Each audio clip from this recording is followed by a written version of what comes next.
Fala pessoal da Hook Captain, esse vai ser um podcast curto, mas boa noite, bom dia, boa tarde para vocês. Alguns insights que eu tive aí nos últimos dias sobre o nosso projeto. Lendo agora o livro da Singularidade, também com estudos que eu tenho feito sobre as startups ou projetos relacionados à inteligência artificial, tem saído a cada dia, uma conclusão que eu tive é que a gente está criando grandes modelos de inteligência baseados em toda a base de dados da internet, e que esses grandes modelos eles têm os conceitos bem definidos e eles são genéricos, ou seja, eles vão atender nossas requisições de maneira satisfatória para a maioria dos casos, mas não ótima. Por quê? Porque esses modelos eles são criativos, ou seja, dado que você faz uma requisição via prompt de comando, ele vai dar uma resposta para a sua solicitação. Sim, são raras as vezes que ele vai falar eu não sei, porque ele é feito para pegar o contexto, no caso dos Large Language Models, da conversa, do chat, e a partir daquele contexto ele vai gerar a resposta mais próxima daquele contexto, complete a sua pergunta ou a sua requisição. Dando um exemplo prático, recentemente eu fiz uma pergunta para o ChatGPT falando, me liste as 10 melhores empresas mais populares, enfim, desse setor e liste numa tabela o número de acessos que o website dessas empresas tiveram e a receita anual dessas empresas. E ele me deu essa resposta. Mas quando eu fui checar essa resposta em sites e tal, procurando no Google, eu concluí que a resposta dele foi criativa, ou seja, ele alucinou aquela resposta. Não são dados factíveis, certo? Eram valores aproximados, sim, mas alguns deles a proximidade não era tanta. E, inclusive, recentemente, um advogado nos Estados Unidos teve a sua licença cassada porque ele usou o ChatGPT para criar o seu caso ali, apresentou o caso para o tribunal e o ChatGPT citou uma referência de um caso passado, anterior, mas esse caso nunca existiu. Dado que esse problema já está sendo ventilado, já está sendo explicitado e explorado por críticos, algumas soluções já estão sendo colocadas em execução. Uma delas, que é a que eu vi essa semana, é a de você ter uma base de dados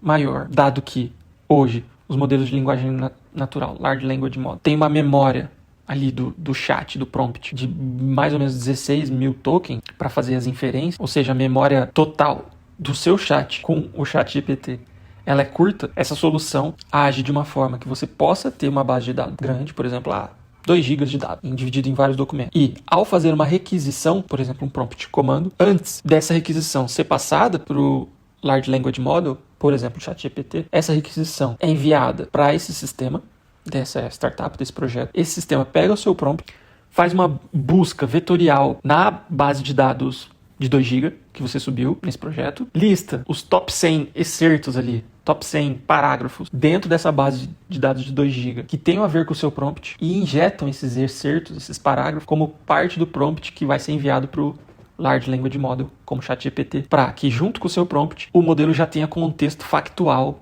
do que você está falando, para que ele alucine menos e para que ele dê respostas mais factuais. Pelo que eu li bem rapidamente, essa startup, esse projeto está fazendo isso, essa busca vetorial, com um tipo de estrutura de dados em que, vou ser bem superficial aqui, mas é como se eles jogassem todos esses 2 GB de dados numa estrutura vetorial. Pense lá em um grafo que vão ter coisas mais próximas e coisas mais distantes, né? Pedaços de texto ou de tokens mais próximos e mais distantes. De forma que quando você insere o seu prompt, ele vai calcular ali proximidade, que está perto disso aqui, para que ele entenda do que você está falando e consiga fazer uma busca mesmo do que são os fatos mais próximos do que você está falando dentro daquela base de dados de 2G. Essa é uma forma interessante e ela é mais genérica, mais ampla, mas ela é muito próxima da nossa ideia de ontologias. A nossa ideia, ela tem um quê dessa busca vetorial, mas ela está estruturada de uma forma mais humana e mais controlada. Por exemplo, quando eu falo aqui no canal, a gente criar uma ontologia de projetos de software, em que a gente vai ter conceitos relacionados ao desenvolvimento de software, relacionados ao ML, como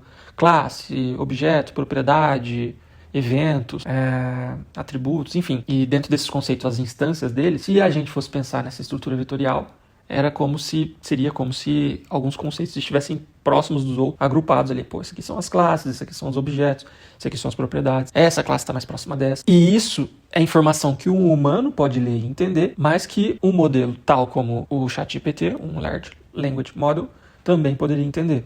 E eu falo que a solução da ontologia é menos genérica e mais controlada e mais humanamente legível, porque ela né? A ontologia ela é uma estrutura anterior, né, inicial ali da da área de inteligência artificial. Trata de muito menos quantidade de dados, é algo mais voltado ao conhecimento humano, muito mais legível para o humano, apesar de ser formal o suficiente para a máquina entender. Dado esse cenário e dado esse problema que alguns projetos já estão buscando solucionar, que já está se falando sobre isso na mídia, né? Já tem alguns pesquisadores falando, o ChatGPT, a inteligência artificial que a gente está conversando aí, é interessante, mas não é a AGI, não é a inteligência superior que vai superar os humanos, porque alucina bastante, ele não tá gerando exatamente o que a gente precisa. Acredito que a nossa ideia de ontologias possa ser explorada não só para essa solução de geração de software, mas para geração de qualquer tipo de resultado ou de solução que a gente queira que seja estruturada da forma que o humano requisitante ali, de quem está pedindo coisas, a inteligência artificial queira. No nosso caso, a gente quer que a saída seja software e quer que os conceitos sigam esses conceitos que a gente está colocando aqui. Não quer que ele alucine, enfim, gere uma história de usuário muito bonita. Não, quero que a saída seja essa. Software. Que a gente gere essa estrutura para outros tipos de problemas e soluções. Por exemplo, geração de interface, em que a estrutura base da ontologia teria que ser outra e a saída, o output aí desse processo também seria outro. E outros tipos de dados, como por exemplo, concentração de pessoas em pontos da cidade. Então, a gente estrutura a ontologia, permite que o usuário estruture sua ontologia para que ele defina o conhecimento que ele quer modelar naquela iteração e que, portanto, ele quer como saída daquela interação. Ou, por exemplo, fases da vida de um dinossauro. De forma que a conversa com o Large Language Model possa ser fluida, mas que o resultado e o aprendizado dessa conversa siga uma estrutura formal e humanamente legível e factível. E no caso das ontologias, com o ponto forte, até então, ao meu ver, da gente poder validar a coerência dos conceitos e das instâncias que foram imputadas nessa base de conhecimento. Então esse foi um insight, não está muito claro ainda na minha cabeça, mas acredito que essa possa ser uma abordagem interessante, um pouco menos genérica, um pouco menos parruda que das soluções das buscas vetoriais, por exemplo, mas um pouco mais controlada do ponto de vista humano e ainda mantendo a factibilidade, não sei se as palavras existem, mas a coerência ali e a verdade, que é muito importante, principalmente a gente pensando em soluções práticas do mundo real.